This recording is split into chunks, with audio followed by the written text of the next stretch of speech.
तो हेलो दोस्तों, आज की इस वीडियो में आपको बताने वाला हूँ क्लास 12 का इंग्लिश का सिलेबस। क्योंकि बहुत ज़्यादा डिमांड आ रहा था कि सर क्लास 12 का इंग्लिश का सिलेबस डालिए। तो जो भी बिहार बोर्ड के स्टूडेंट हैं, तो इस वीडियो को पूरा एंड तक देखिएगा, तभी आपको जो है वो सिलेबस अच्छे से समझ में आ पाएगा। और एक बार आपको सिलेबस समझ में आ गया तो इंग्लिश में आपको अच्छा स्कोर करने से कोई भी नहीं रोक सकता है।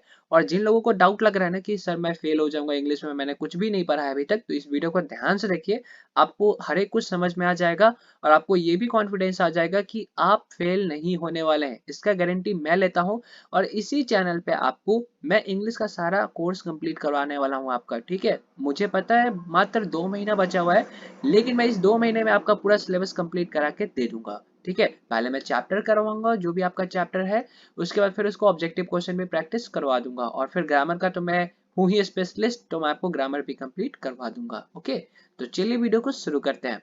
तो देखिए, सबसे पहले ऑब्जेक्टिव क्वेश्चन आते हैं आपके 50 नंबर के। ठीक है, ऑब्जेक्टिव क्वेश्चन कितने नंबर के आते हैं? 50। और सब्जेक्टिव क्वेश्चन कितने नंबर के आते हैं? 50। तो ऑब्जेक्टिव क्वेश्चन जो 50 नंबर के आते हैं वो कहाँ से आते हैं? तो ग्रामर से लगभग आपके 30 नंबर के क्वेश्चन आते हैं। और बुक से, यानी आपका जो रेनबो बुक है और जो 2-3 बुक और है आपका, उससे मिला करके कितना आता है? 20 मार्क्स का ये क्वेश्चन आता है, ऑब्जेक्टिव क्वेश्चन। तो दोनों मिला के कितने हो गए? 50 मार्क्स। ठीक है, ये समझ में आ रहा है। लेकिन गाइस मैं आपको बताना चाहूंगा कि मुझे ये नहीं पता चल पा रहा है कि इस बार जो एग्जाम होगा आप लोगों का, उसमें 100 क्वेश्चन रहने वाले हैं या फिर 60 क्वेश्चन रहने वाला है ऑब्जेक्टिव में। क्योंकि पहले क्या होता था कि 60 ऑब्जेक्टिव क्वेश्चन होते थे, जिनमें से आप लोगों को 50 का आंसर देना होता था। ठीक है, 10 आपके पास एक्स्ट्रा होते थे। उसके बाद क्या सिलेबस आया कि 100 में आपको बस मात्र 50 का ही सही जवाब देना है, मतलब ओएमआर में सिलेक्ट करना है। ठीक है, यानी 50 आपके पास एक्स्ट्रा ऑप्शन में है। ओके, लेकिन मुझे ज्यादा चांस लग रहा है कि आप लोगों के एग्जाम में 100 ऑब्जेक्टिव क्वेश्चन होने चाहिए। ठीक है, 100 ऑब्जेक्टिव क्वेश्चन होने चाहिए, जिनमें से आपको 50 का ही आंसर करना होगा। ठीक है, वो तो आपको आगे पता चल ही जाएगा। लेकिन मैं कंफर्म नहीं हूँ कि 100 रहने वाला है या 60 रहने वाला है। लेकिन मेरे हिसाब से 100 ही रहेगा, क्योंकि पिछले बार भी 100 ही था, इसीलिए। ओके, तो ये समझ में आ गया। अब समझते हैं सब्जेक्टिव क्वेश्चन जो है वो कहाँ से आते हैं, जो ये 50 नंबर का है। तो सबसे पहले जो ऐसे होता है वो आपका 8 मार्क्स का आता है। ठीक, आपके पास 3-4 ऑप्शन होते हैं ऐसे में। ठीक, और उसमें से किसी एक पे आपको ऐसे लिखना होता है। देखिए यहाँ पे लिखा हुआ है, राइट एन ऐसे on any one of the following. यहाँ पे एनी वन आएगा। ठीक है, टाइपिंग में थोड़ा सा वन छूट गया हुआ है यहाँ पे। ठीक है, any one of the following about 150 and 200। ठीक है, मतलब 150 से 200 शब्दों में आपको आंसर करना है। कितने शब्दों में? 150 से 200 शब्दों में आपको आंसर करना है। ओके, समझ में आ रहा है? लगभग ये आपका 1.5 से 2 पेज में चला जाएगा। ठीक है, सबका अलग अलग होता है, क्योंकि किसी का राइटिंग बड़ा होता है, किसी का राइटिंग छोटा होता है। समझ रहे हैं? लेकिन यहाँ पे क्या कहा जा रहा है? वर्ड्स कहा जा रहा है। ओके, तो आप ध्यान रखिएगा कि 150 से 200 वर्ड हो। ठीक है, अब बोलेगा सर 250 वर्ड हो गया, तो कोई दिक्कत वाली बात नहीं है, चलता है। ठीक है, लेकिन ध्यान रखिएगा कि इसके अंदर ही हो तो ज्यादा बेटर है। अगला देखिए कहाँ से क्वेश्चन आता है, एक्सप्लेनेशन से आता है। ये एक्सप्लेनेशन प्रो सेक्शन से आता है। ठीक है, और ये कितना मार्क्स का आता है? तो ये मार्क्स का आता है 4 मार्क्स का। कितने मार्क्स का? तो 4 मार्क्स का आता है। ठीक, इसमें क्या होता है देखिए, explain any one of the following. देखिए यहाँ पे क्या लिखा है, एक को आपको एक्सप्लेन करना है। ओके, यहाँ पे आपके पास 4 ऑप्शन होंगे आउट ऑफ 4 में से किसी एक का आपको एक्सप्लेनेशन करना है। ओके, आगे देखिए एक और एक्सप्लेनेशन आता है, ये पोएट्री सेक्शन से आता है, और ये भी आपका 4 नंबर का होता है। इसमें भी देखिए क्या लिखा हुआ है, explain any one of the following out of 4, मतलब 4 में से कोई एक ही आपको क्या करना है, एक्सप्लेन करना है। आपके पास 4 ऑप्शन होंगे। अगला है गाइज आप लोगों का लेटर और एप्लीकेशन। या तो लेटर बनाइए या तो एप्लीकेशन बनाइए, और ये आपके 5 नंबर के आते हैं। ओके, ये समझ में आ गया। अगला देखिए, तो यहाँ पे लिखा हुआ भी है, राइट ए लेटर और राइट एन एप्लीकेशन। ओके, तो आंसर कैसे करना है, एग्जाम में कैसे कॉपी लिखना है, वो भी मैं आपको आगे बताऊंगा। तो उसके लिए घबराइए मत, इस वीडियो में नहीं बताऊंगा, नेक्स्ट वीडियो में बताऊंगा, क्योंकि इसमें मैं आपको बस सिलेबस बता रहा हूँ। आगे देखिए, शॉर्ट क्वेश्चन से आते हैं आपके 2 गुने 5, यानी टोटल 10 मार्क्स के आपके क्वेश्चन यहाँ से आते हैं।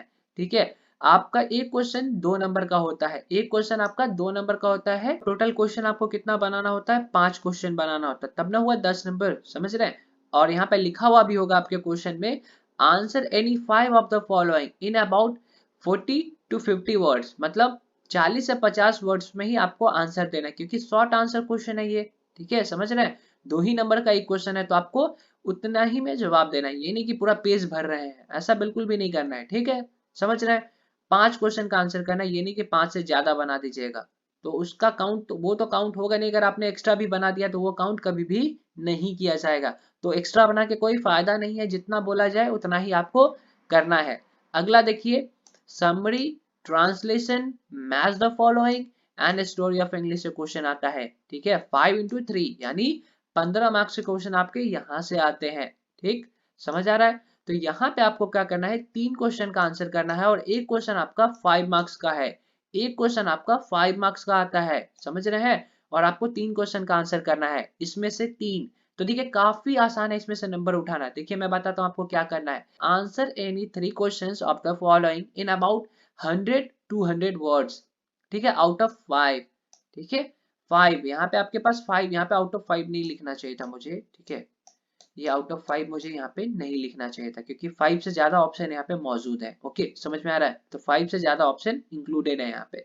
तो देखिए आपको क्या करना है, देखिए एक नया चीज इंक्लूड किया हुआ है यहाँ पे, कि यहाँ पे ऑथर्स का नेम इंक्लूड हो गया है, ठीक है, पिछले साल से ये क्वेश्चन आ रहा है, ठीक है, तो ये इंक्लूड कर दिया गया है, ठीक है। तो इससे क्या होगा, यहाँ से आप नंबर उठा सकते हैं आसानी से, कैसे, तो देखिए ये एक मैच द फॉलोइंग आता है आपका पोएट से, ठीक है, यानी प्रो सेक्शन से आपका, समझ रहे हैं।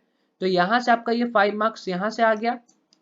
टोटल आपका कितना है, देखिए 21 है टोटल आपका, टोटल चैप्टर आपका कितना है, 21 चैप्टर ही है।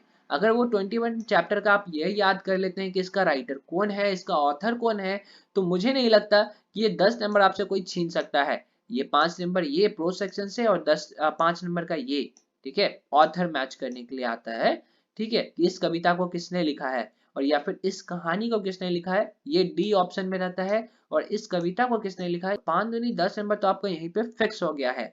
और अगर आप चाहें तो ट्रांसलेशन भी बना सकते हैं, अगर ट्रांसलेशन नहीं बनाना चाहते हैं तो कोई एक समरी आप बना सकते हैं, या तो ए या तो बी बना सकते हैं, या तो ए या तो बी बना सकते हैं। सर स्टोरी ऑफ इंग्लिश आप मना क्यों कर रहे हैं बनाने से, मैं मना नहीं कर रहा, स्टोरी ऑफ इंग्लिश पढ़ने के लिए आपके पास टाइम भी कम बचा हुआ है और इसमें है 3-4 चैप्टर, तो आप 5 नंबर के लिए 3-4 चैप्टर पढ़िएगा तो मुझे नहीं लगता कि यह बेनिफिशियल होगा, ठीक है। मतलब आप लोगों के लिए ये थोड़ा सा फायदेमंद साबित नहीं होने वाला है, क्योंकि मैं 5-4 चैप्टर पढ़ूं और मुझे 5 ही नंबर मिलेंगे तो कोई फायदा नहीं है। तो इस क्वेश्चन को हम लोग नेग्लेक्ट करके चल सकते हैं, ठीक है, स्टोरी ऑफ इंग्लिश वाले क्वेश्चन को। अगर आपने पढ़ा है तो फिर आप इस क्वेश्चन को बना सकते हैं। ओके, आगे बढ़ते हैं। आगे आपका पैसेज, पैसेज से आता है 4 नंबर का क्वेश्चन, ठीक है। तो यहाँ पे काफी सिंपल है, पैसेज से नंबर उठाना काफी ज्यादा सिंपल है। यहाँ पे कुछ पैसेज आपको दिए रहेंगे, इंग्लिश में लिखा रहेगा, है ना, कुछ पैसेज यहाँ पे आपको दिए रहेंगे, नीचे में क्वेश्चन दिया रहेगा इसी से रिलेटेड, ठीक है, क्वेश्चन नंबर 1, ठीक, यहाँ पे कुछ क्वेश्चन रहेगा, फिर क्वेश्चन नंबर 2, ऐसा करके कुछ क्वेश्चन दिया रहेगा, ठीक है। आपको क्या करना है, बस उसको रीड करना है और इसका आंसर खोज करके यहाँ पे फिल कर देना है। ओके, समझ में आ रहा है। यहाँ पे क्या बोला जा रहा है, ध्यान से पढ़िए, read the passage carefully and answer the questions that follow, ठीक है। मतलब क्या करना है, आपको पैसेज को केयरफुली यानी ध्यानपूर्वक पढ़ना है और फिर आपको आंसर करना है। यहाँ पे जो भी क्वेश्चन आपसे पूछा जाएगा उसका आंसर करना है। तो काफी इजी है गाइस, 4 नंबर तो यही हो गया आपका फिक्स, ठीक है, और 5-5-10 नंबर तो ये फिक्स हो गया, मतलब 14 नंबर तो आपका ऐसे ही फिक्स है, ये 14 नंबर तो ये आपका फिक्स है। और एक मुझे फिक्स लगता है ये लेटर और एप्लीकेशन, ठीक है, इसका अगर आप प्रैक्टिस कर लेते हैं जैसा मैंने आपको बताया है हूबहू लिख के आते हैं तो इसमें एक भी नंबर आपका नहीं कटेगा, तो यानी 5 नंबर ये आपका हो गया। तो कितना हो गया ये 29 नंबर। देखिए 29 नंबर अभी आपने हिट कर दिया, जबकि आपने अभी तक कुछ भी नहीं पढ़ा है, फिर भी आपने 29 नंबर हिट कर दिया हुआ है। सोचिए 29 नंबर आपसे कोई भी नहीं छीन सकता अगर आप थोड़ा सा मेहनत कर ले, बस थोड़ा सा मेहनत कर ले। बताइए 29 नंबर ये हो गया। और मुझे बताइए 29 नंबर आपका ये है और ऑब्जेक्टिव में 50 क्वेश्चन है, मुझे बताइए क्या ऑब्जेक्टिव में आप 30 नंबर भी स्कोर नहीं कर सकते हैं, क्या आप 20 नंबर भी स्कोर नहीं कर सकते। अगर 30 नंबर स्कोर करते तो देखिए आपका स्कोर कितना आ जाता है, देखिए ये 9 ये 4 यानी 49। और पासिंग मार्क होता है मेरे ख्याल से 33, ठीक है, पासिंग मार्क कितना होता है 33 के आसपास होता है।